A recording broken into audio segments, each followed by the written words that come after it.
transmitiendo desde la ciudad de Chihuahua, con más de 100.000 watts de potencia. Ya comienza el podcast de historia favorito de nadie, con su anfitrión, Alex Martínez. Esto es, Hablemos de Historia.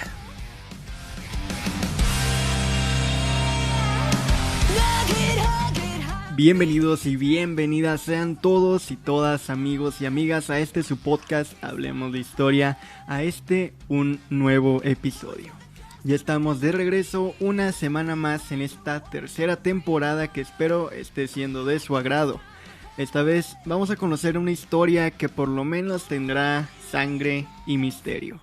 Una familia real que ha pasado a la historia con un halo de romanticismo, casi que haciendo honor a su apellido, como lo fueron los últimos zares rusos, la dinastía Romanov. Dicho esto, vamos comenzando. La familia Romanov fue sin duda una de las familias reales más célebres de la historia universal, pues de su casa se desprenden nombres como Pedro el Grande, la reina consorte Catalina la Grande, los Alejandros del siglo XIX, entre otros. Reinando por más de 300 años, esta familia de alguna u otra manera, con algunos métodos cuestionables, forjaron un enorme imperio, el cual llegó a extenderse por 3 continentes. Desde los fríos desiertos árticos de Alaska y Siberia, pasando por las estepas de Rusia y el occidente asiático, hasta los bosques de Europa del Este. Pero no se puede entender a esta familia y al Imperio ruso sin conocer cómo surge la propia Rusia como nación, comenzando con la llegada a estas tierras, tribus eslavas, orientales y finlandesas. Y rápidamente pasamos a los nombres complicados, pues en el año 882, Oleg de Novgorod, perteneciente a la región de Novgorod, unificó el norte de esta zona con Kiev. De esta unión parte el primer estado eslavo oriental, la llamada Rus de Kiev. En el año 944, el hijo de Oleg, Igor de Kiev, intentó ocupar una parte de Constantinopla, pero su incursión no tuvo éxito. A pesar del fracaso, sí consiguió un tratado comercial muy importante con el Imperio Bizantino. Como consecuencia de esta influencia del imperio, se propició la cristianización del Rus de Kiev. Este acercamiento consiguió fusionar ambas culturas, la eslava y la bizantina, una unión que se mantuvo en el tiempo durante los 7 siglos siguientes. Sin embargo, la rivalidad entre los distintos principados por el predominio territorial del Rus de Kiev terminó por desintegrar dicha unificación. Ante esta debilidad, los tártaros mongoles aprovecharon para terminar dominando toda la región, dominio que duraría hasta el siglo XVI. En este periodo, mientras Europa avanzaba, los territorios rusos se habían convertido en unos territorios aislados y muy atrasados. Sin embargo, la zona de Novgorod continuó prosperando. A pesar de sufrir 2 terribles ataques mongoles que la devastaron, crearon una nueva entidad llamada Moscovia, que en el siglo XIII pasó a llamarse el Gran Principado de Moscú, principado que siglos después daría lugar al Zarato ruso. No sería hasta principios del siglo XVI cuando surge una figura de vital importancia, Iván el Terrible, quien fuera jefe del Principado de Moscú. Tras la separación de un ya desintegrado imperio mongol, fundó el Estado ruso de Moscovia, situando su capital en Moscú, e Iván se hizo nombrar zar, o lo que es lo mismo, gran rey de todo el imperio ruso. Periodo marcado por el absolutismo, siempre con la intención de ampliar las fronteras mediante la fuerza de las armas. Pero a la muerte de este, surgieron disputas internas que culminaron en 1613, cuando Miguel I es proclamado nuevo zar, dando inicio a la dinastía que nos reúne este día, la Romanov. A él le siguieron sus hijos Alejo I y el efímero Teodoro III, para después entrar en escena uno de los más importantes zares rusos, Pedro I o Pedro el Grande, destacándose en su reinado el desarrollo de una flota marítima y la guerra con Carlos XII de Suecia. al cual derrotó totalmente, y desde entonces se dedicó a gobernar y modernizar Rusia, creando canales de riego, fábricas, un senado aristocrático, trasladando la capital del zarato a la nueva ciudad de San Petersburgo, y en 1712 el zarato deja de serlo, para ahora convertirse en el Imperio Ruso. A su muerte en 1724, Alexander Menshikov, estadista y mano derecha del fallecido rey, da un golpe de estado en favor de la reina consorte Catalina al no haber un sucesor claro. El reinado de Catalina se encontró con la oposición del clero tradicional y de los nobles terratenientes eslavos, principales perjudicados por las reformas llevadas a cabo por Pedro I. Y además el pueblo llano no entendía cómo no se habían seguido los derechos dinásticos que debían recalar en Pedro. Además, este último había estado casado previamente con Euxodia Lopugina, a quien rechazó en favor de Catalina. Sin embargo, de esta primera unión había nacido un heredero, de nombre Alexis Petrovich, a quien parece ser mandó ejecutar. A su vez, Alexis también había tenido descendencia, también de nombre Pedro. Todos estos hechos propiciaron un periodo de continuos golpes de estado. El reinado corto de Catalina se caracterizó por continuar con la modernización iniciada por el zar, aunque siempre asesorada por Menshikov y otros consejeros favoritos. Se creó también el Alto Consejo Secreto, atribuyéndole funciones que antes desempeñaba el Senado. Este embrollo de poder generó una falta de acuerdo entre la nobleza, que terminó por dividirse en muchos partidos. Y para solventar este malestar, Catalina nombró como heredero al príncipe Pedro. En la política exterior, la reina apoyó la Liga Austroespañola para apoyar al duque de Holstein. Además, siguió apoyando a la Academia de las Ciencias de San Petersburgo, fundada por su marido, contratando a matemáticos de gran renombre. Realizó y mejoró las infraestructuras como son la construcción de numerosos puentes en San Petersburgo. Pero finalmente, Catalina I murió 2 años después del fallecimiento de su marido, a causa de una tuberculosis a los tan solo 43 años de edad. A la muerte de Catalina, sube al trono su nieto Pedro II en 1723, quien moriría 3 años después, siguiéndole Ana Ivanova en 1730, quien reinaría con el nombre de Ana I. Tras la muerte de esta, el título de zar recayó en el alemán Iván VI en 1740, reinando tan solo 1 año. Después el trono volvió otra vez a la familia Romanov, subiendo al trono la zarina Isabel I, nieta de Pedro I, en 1741, y con la muerte de la zarina Isabel en 1761 se extingue prácticamente el linaje. A partir de ahora, la casa que reinaría sería la de Holstein-Gottorp, aunque siguieron conservando el nombre de Romanov. Después de Isabel, subiría al trono su sobrino Pedro III, quien llenó la corte de influencia alemana.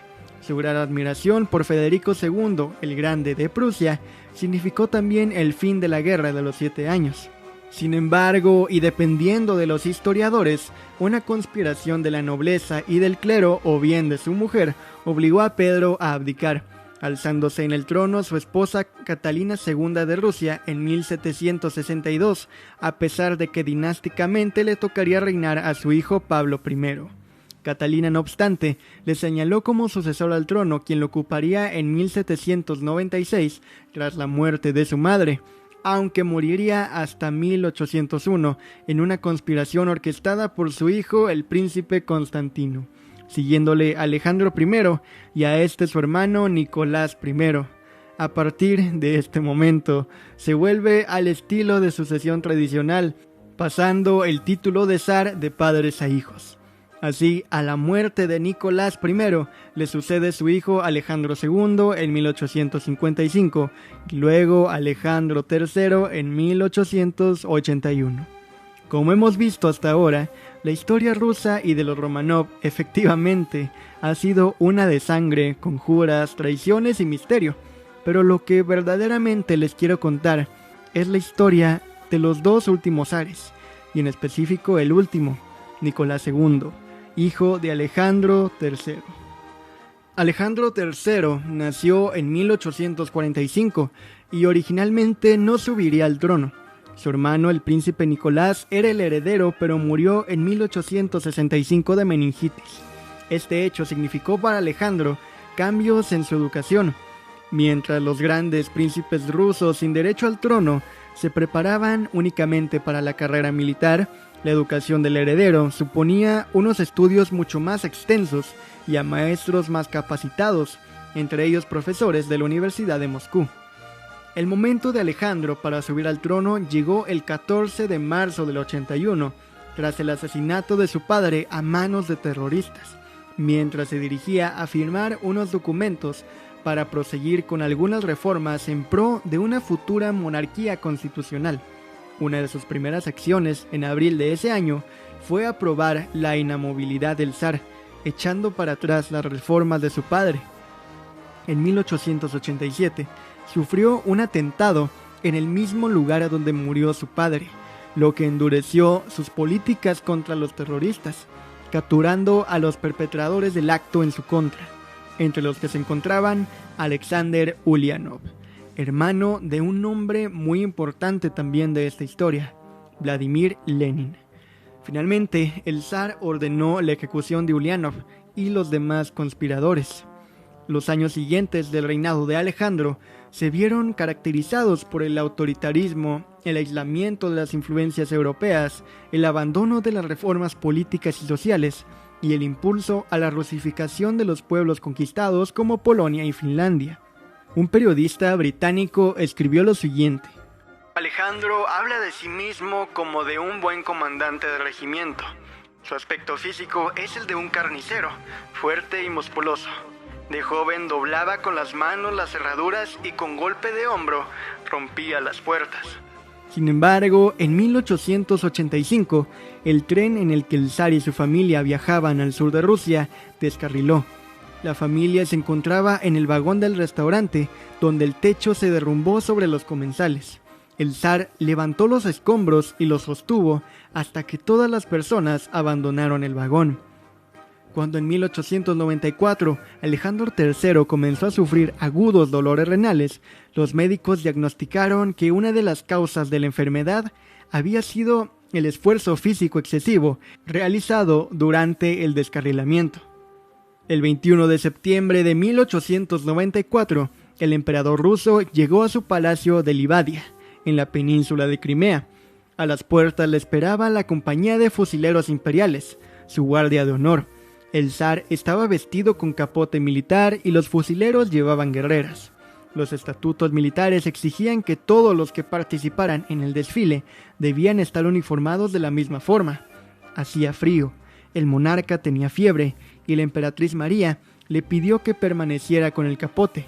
Sin embargo, el zar se lo quitó y quedó con la guerrera, igual que los soldados.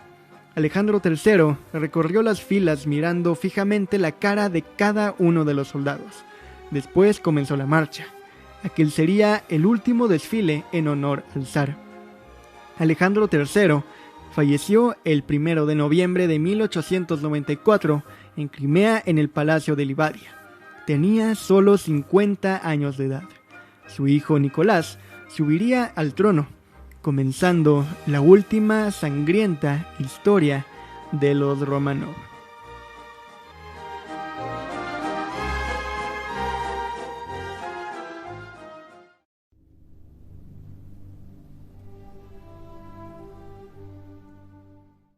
Nikolai Alexandrovich Romanov nació un 6 de mayo de 1868.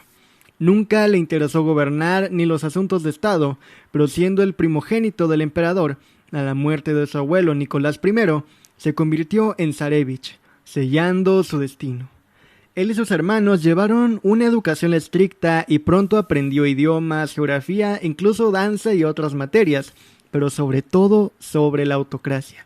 De carácter tímido y de inclinaciones a la vida doméstica, Nicolás se casó en 1894 con la princesa Alexandra Fyodorovna Romanova, hija de Luis IV de Hesse-Darmstadt, y la princesa Alicia del Reino Unido, aun a pesar del deseo de sus padres de que contrajera nupcias con Helena de Orleans, hija del conde de París, lo que estrecharía las relaciones entre Rusia y Francia, pero desistieron debido a su insistencia. Adoraba la historia, así como la pompa del ejército y la vida del soldado.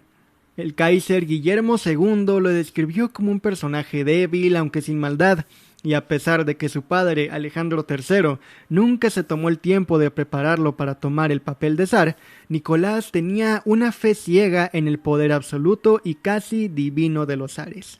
Sin embargo, la prematura e inesperada muerte de su padre sacudió por completo la vida del joven zarevich. Pasando el periodo de luto protocolario, fue coronado como sucesor.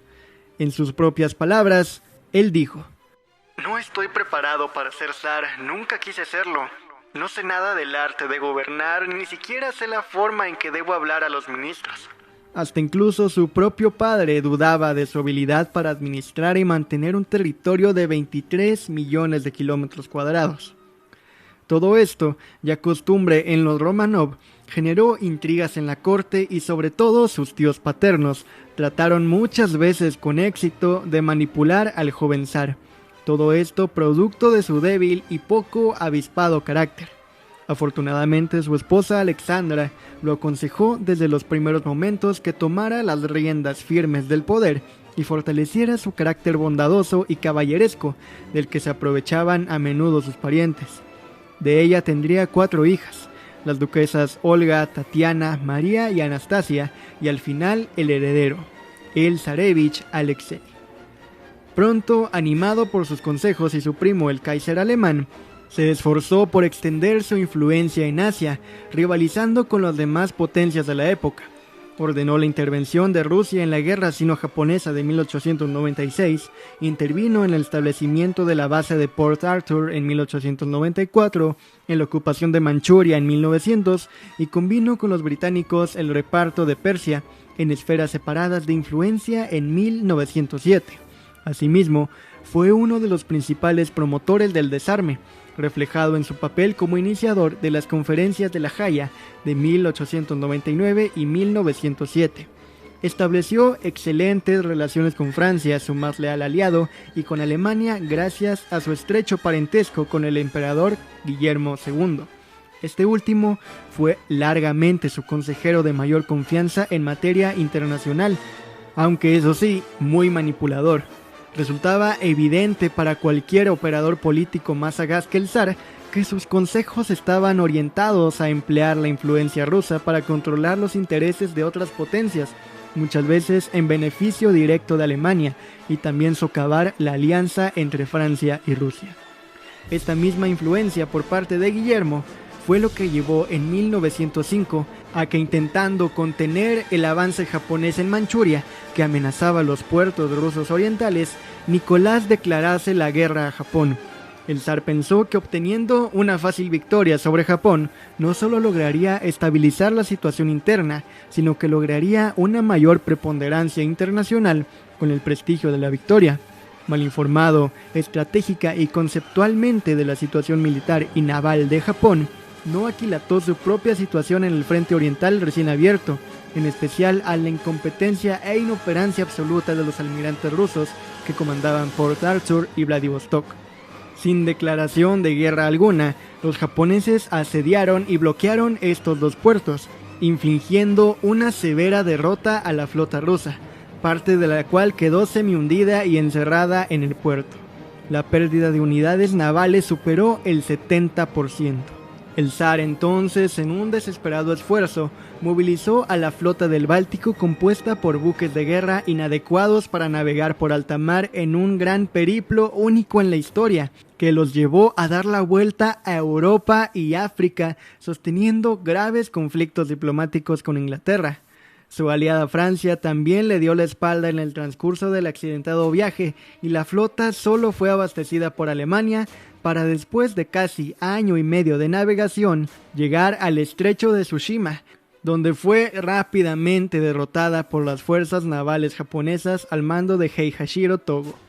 Después de esta derrota, Nicolás aceptó la mediación de Estados Unidos para finalizar el conflicto. Para ello mandó a llamar a un exministro de su padre, de nombre Sergei Witte, quien fue enviado a la Unión Americana para negociar la paz con Japón. Tal fue el manejo de Vite que logró sacar ventajas aparentes de las paces que Japón deseaba imponer a Rusia y regresó convertido prácticamente en una especie de héroe. Después de dar su informe a Nicolás II, este lo nombró conde.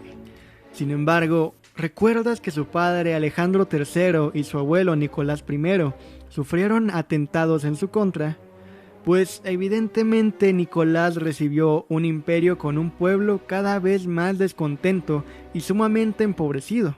Por esto, un cura llamado Gregory Gapón consiguió convocar a una masa descontenta de obreros y otras fuerzas integrantes del pueblo que organizaron una marcha informal para ir a entregar una serie de peticiones antiautocráticas al zar, que se dirigió al Palacio de Invierno en San Petersburgo, en vez de a la villa de Salskore Selo, donde la familia real se encontraba el domingo 22 de enero de 1905. Cuando la muchedumbre llegó a las inmediaciones del Palacio de Invierno, hacia las 14 horas, se encontró con que el palacio estaba resguardado por tropas de cosacos. Cuando llegaron a unos 100 metros de la entrada, los soldados dispararon a matar contra la masa, y luego los atacaron con la caballería, produciendo una cifra estimada de 92 muertos. Este hecho tuvo repercusiones insospechadas, ya que alimentó las chispas primigenias de la revolución que los socialrevolucionarios, mencheviques y bolcheviques deseaban que estallara. Además, era el momento para que el zar tomara una acción decisiva. O apagaba la revolución imponiendo la dictadura, o accedía a las peticiones de los revolucionarios. Y Sviatopolk Mirsky, ministro del Interior y quien convocó a los cosacos, fue destituido y se nombró a Sergei Vite como ministro del Interior en calidad interina. Ese mismo año de 1905 hubo más atentados, muriendo en uno de ellos el tío del zar, Sergio Alexandrovich Romanov, esposo de la hermana de la emperatriz Alexandra. Además, se sublevaron los marinos en los puertos, como el caso del acorazado Potiomkin. Una gran huelga paralizó la industria y los revolucionarios dirigidos por Trotsky, Lenin y otros agitadores marxistas alimentaban la llama de la revolución. La situación no podía ser más compleja para la estabilidad y continuidad del régimen zarista. Vite le dijo a Nicolás que había dos caminos. O bien suprimía por la fuerza la chispa revolucionaria implantando otra vez la dictadura, o promulgaba una constitución cediendo derechos civiles al pueblo llano, por lo que transformaba el régimen autocrático en un régimen semiconstitucional. Pese a que Nicolás II se inclinó por la dictadura militar, no obtuvo el apoyo del comandante del ejército y tío suyo, el gran duque Nicolás Nikolayevich, y no atreviéndose a destituirlo, optó por seguir el camino constitucional elaborado por Vite. Firmó la propuesta y anunció ese mismo año varios cambios institucionales dirigidos a disminuir el tinte absolutista de la monarquía. El más importante de estos fue la convocatoria de la Duma Estatal del Imperio Ruso o Parlamento, con potestades legislativas limitadas, junto con la promulgación en abril de 1906 de unas leyes fundamentales que dieron un carácter semiconstitucional a la monarquía. La primera constitución de Rusia, conocida como las leyes fundamentales, fue promulgada el 23 de abril de 1906, a la víspera de la apertura de la primera Duma. Sin embargo, para desesperanza de Nicolás, lejos de enfriarse la candente situación política, esta se agudizó, dejando al régimen zarista en una precaria estabilidad, y a Vite empezó a escapársele el asunto de las manos. Sin embargo, al percibir que los integrantes de la Duma planeaban poner coto al carácter autocrático del gobierno, fue disuelta y sustituida por otra más representativa de los intereses monárquicos. Nicolás exigió además la dimisión de su primer ministro, Vite.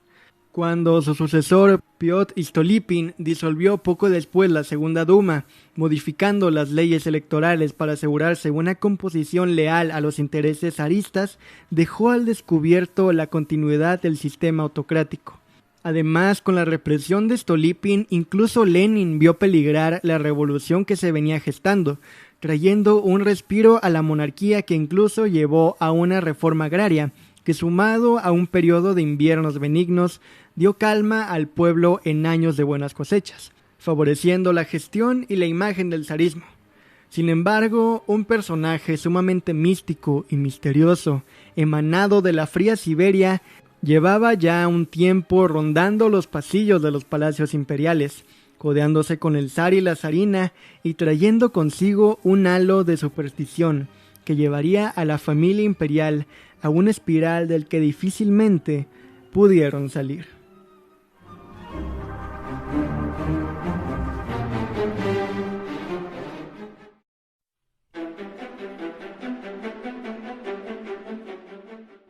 Una de las debilidades de Nicolás era su familia. Es por eso que los zares buscaron por todos los medios curar o al menos reducir la hemofilia del zarevich. Fue así que de repente apareció un personaje de lo más peculiar en los círculos monárquicos. Se trataba de un monje siberiano de nombre Grigori Rasputin, gracias al contacto que hizo Ana Berubova, la más cercana cortesana a la zarina. La influencia que ejercía sobre el niño le permitía controlar la enfermedad del heredero según cuentan, con lo que pronto ganó la confianza absoluta de la zarina y la tolerancia de Nicolás. Rasputín era en sí una persona extravagante, de aspecto fornido y con un impresionante carisma, con un grado de acierto muy notable en sus predicciones, una mezcla de santurrón y amigo muy convincente. Pero en contrapartida era también un ser con un alter ego muy libidinoso, rayando en lo maníaco, que buscaba el placer sexual entre las consortes del palacio. Rasputín pronto convirtió a la zarina en su amiga y confidente, al punto de que ella consideraba seriamente los consejos que él le daba. La razón de esta influencia poderosa era que la emperatriz consideraba a Rasputín un enviado de Dios. Esta situación permitió al monje tomar un papel decisivo en los nombramientos ministeriales cada vez que la zarina le solicitaba un consejo, y en el entorno familiar se le llamaba nuestro amigo. En el ambiente popular se lo conocía por su sobrenombre de monje loco, y su comportamiento cada vez más entrometido y desafiante comenzó a suscitar odios entre la nobleza y los ministros y especulaciones de todo tipo en el pueblo con la relación al tipo de vínculo que sostenía con la zarina, situación que los enemigos de la corona explotaron hasta la saciedad entre la plebe, por lo que la influencia de Rasputín agrietó fuertemente el prestigio de la monarquía ante la opinión pública. Sobra decir que el monje apareció en una época sumamente difícil para la corona y para el mundo en general. El asesinato del archiduque Francisco Fernando de Austria en Sarajevo por parte de nacionalistas serbios puso a Nicolás II en un duro aprieto, puesto que su pacto con los serbios no le permitía acceder a las demandas compensatorias del Imperio Austrohúngaro. Un extenso intercambio de correspondencia con el Kaiser Guillermo intentó evitar una confrontación global, y Nicolás II dio órdenes de movilizar sus tropas solo en la frontera con Austria, pero finalmente el 31 de julio de 1914 ordenó una movilización general, lo que provocaría la declaración de guerra de Alemania y el inicio de la Primera Guerra Mundial. El ejército imperial ruso tuvo grandes éxitos iniciales en el territorio austriaco y en su momento pudo haber derrotado al Imperio Austrohúngaro, pero su avance fue detenido a petición de Francia. Sin embargo, el intento inicial de avanzar sobre territorio alemán en dos frentes, uno al mando del general Rennenkampf y otro al mando del general Samsonov, condujo a grandes derrotas, en las que perdieron la vida más de 2 millones de hombres. Para 1915, el ejército ruso ya estaba en retirada. Nicolás II, aconsejado por su esposa y ministros, intentó ponerse personalmente al frente de las acciones, relevando a su primo el duque Nicolás Nikolayevich del mando de las tropas, siendo este un error más y quizás uno más grave que la misma declaración de guerra, pues supuso dejar a la regencia en manos de su esposa, a quien el pueblo detestaba tanto por su origen alemán como por su relación con Rasputín. Un detalle importante que explicaría la súbita sustitución del gran duque Nicolás Nikolayevich es que éste aborrecía a muerte a Rasputín. Entonces el astuto monje aconsejó de forma insistente a la emperatriz de que se lo quitara de en medio. En este punto, en el gobierno y en la corte se consideraba que la influencia de Rasputín sobre el zar y la zarina era nefasta, en un momento en el que la situación de la monarquía era ya de por sí muy crítica. El primer ministro, Alexander Trepov, le ofreció 200.000 rublos para que regresase a Siberia, pero fracasó. Sin embargo, una conjura sí tuvo éxito, y fue la del príncipe Félix Yusupov, en la que también estaban implicados un líder derechista de la Duma y dos grandes duques, Dmitri Pavlovich y Nicolás Mikhailovich. Yusupov, Purishkevich y el gran duque Dmitri planearon atraer a Rasputín al palacio de Yusupov con la excusa de que se reuniría con la esposa de este, la gran duquesa Irina Alexandrova. Así, a pesar de haber recibido una advertencia previa del peligro, el mismo 29 de diciembre de 1916, Rasputín se presentó en el palacio poco después de la medianoche. Allí, Yusupov lo hizo esperar a la gran duquesa, mientras ésta supuestamente atendía a otros invitados en una estancia del sótano donde le sirvió vino y unos pasteles envenenados con cianuro. Exasperado porque el veneno parecía no hacer efecto, Yusupov le disparó un tiro con una pistola Browning y lo dejó por muerto mientras se preparaba para salir a deshacerse del cadáver. No obstante, Rasputín había sobrevivido y Purishkevich, después de fallar en 2 ocasiones, lo derribó con otros 2 disparos y le asestó un golpe en la sien. Después arrastraron el cuerpo con cadenas de hierro y lo arrojaron al río Nevá, donde, a pesar del veneno, los disparos y el golpe, finalmente murió de ahogamiento.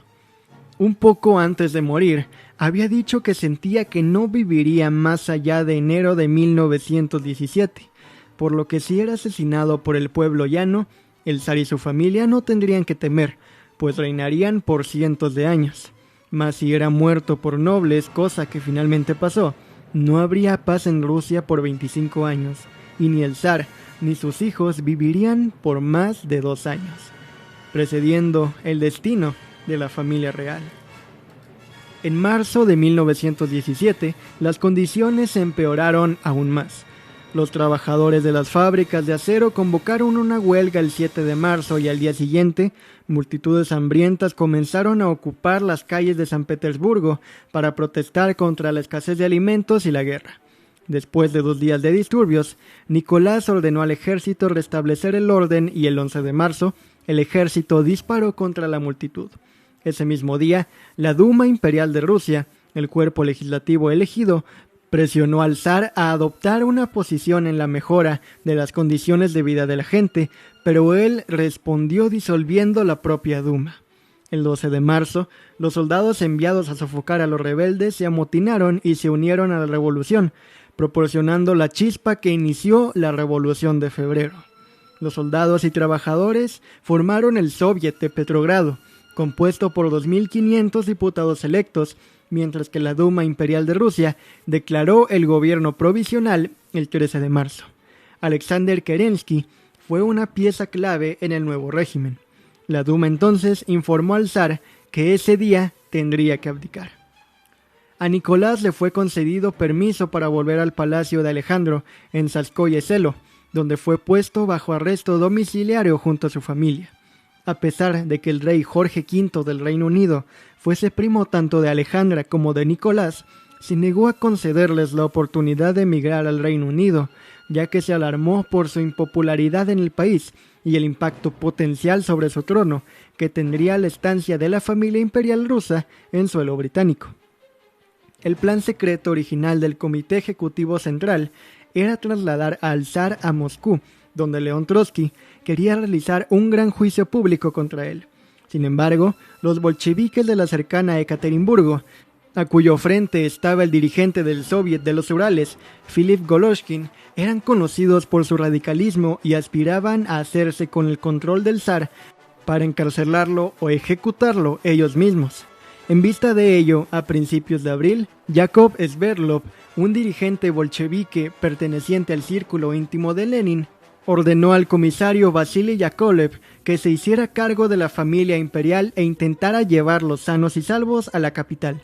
Debían pasar por Ekaterimburgo para no levantar sospechas, pero en el camino, Yakovlev temió una emboscada y se desvió hacia Omsk, lo que hizo que Golovkin sospechara de que se preparaba la huida del zar a Japón y finalmente consiguió que Sverdlov autorizara el regreso a Ekaterimburgo a cambio de garantías de que el zar y su familia no sufrirían daños.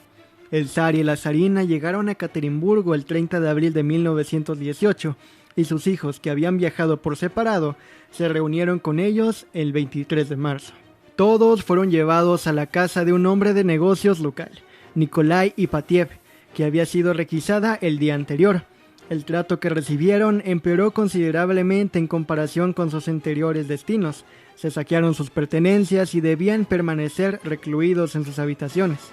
A finales de junio, Golovkin viajó a Moscú con ocasión del quinto Congreso de los Soviets, y allí fue donde, tras deliberar con Lenin, se decidió la ejecución de los Romanov, aunque sin fijar ninguna fecha concreta.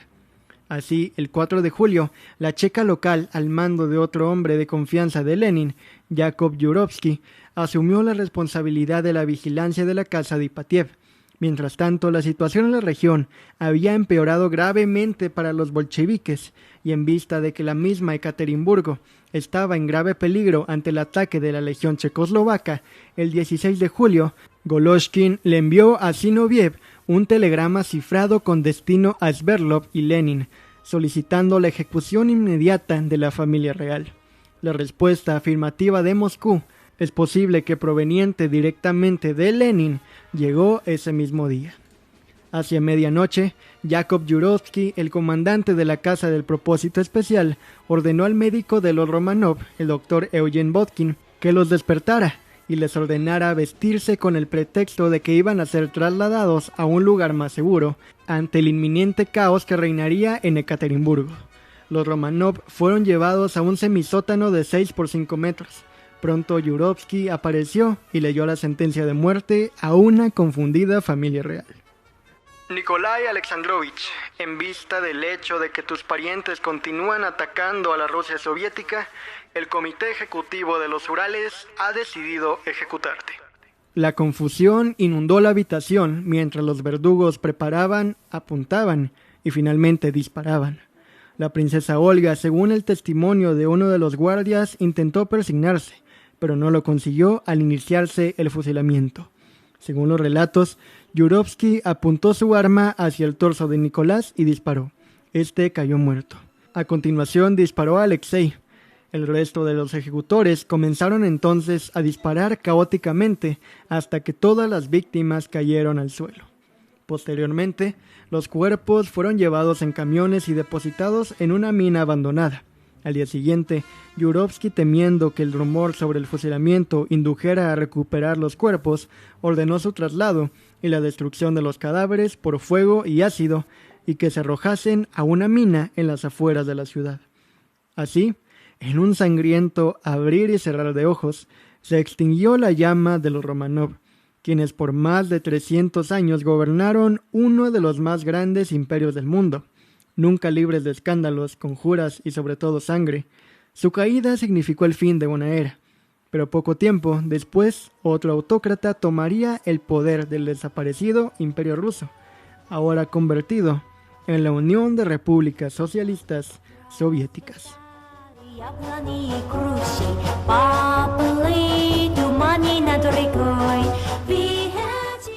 Muchas gracias por haber escuchado este nuevo capítulo de Hablemos de Historia. Espero de todo corazón que te haya gustado, te hayas entretenido o aprendido algo nuevo, que a fin de cuentas es la intención de este proyecto. Me ayudarías demasiado compartiéndolo con tus amigos, amigas y familiares y siguiéndome en Instagram, donde estamos como @HablemosPodcast, podcast con doble T, y Facebook como Hablemos de Historia. Muchas, pero muchas gracias por haber escuchado este capítulo de Hablemos de Historia y te espero la siguiente semana a la misma hora y por los mismos canales. Pero en fin, no me enrollo más, yo fui Alex Martínez. No olvides usar cubrebocas, lavarte las manos, ahorrar agua, cuidar el planeta y hablar de historia. Yo me despido, no sin antes desearte que la fuerza te acompañe.